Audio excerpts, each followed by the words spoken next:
ప్రమాదంలో పాదచారుడు తీవ్రంగా గాయపడి మరణించాడు.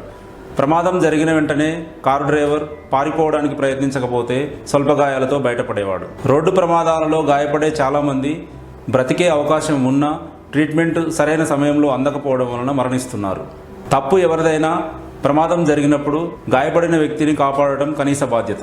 మోటారు వాహనాల చట్టం 1988 సెక్షన్ 134 ప్రకారం ఏదైనా ప్రమాదం జరిగినప్పుడు ఆ ప్రమాదానికి కారణమైన డ్రైవర్ లేదా ఓనర్ గాయపడిన వ్యక్తిని తప్పనిసరిగా దగ్గరలోని హాస్పిటల్కు తరలించాలి. ఒకవేళ అక్కడ ఉన్న పబ్లిక్ వలన మీకు ఏదైనా ప్రమాదం అనిపిస్తే దగ్గరలో ఉన్న పోలీస్ స్టేషన్లో రిపోర్ట్ చేయాలి. పోలీసు వారు ప్రమాదానికి సంబంధించిన సమాచారం అడిగితే ఇవ్వాలి. అదేవిధంగా ఇన్సూరెన్స్ కంపెనీకి కూడా ప్రమాద వివరాలు అందజేయాలి. ఇవి పాటించకపోతే మోటారు వాహనాల చట్టం 1988 సెక్షన్ 187 ప్రకారం 6 నెలల జైలు శిక్ష, 5,000 రూపాయల జరిమానా లేదా 2 విధించవచ్చును.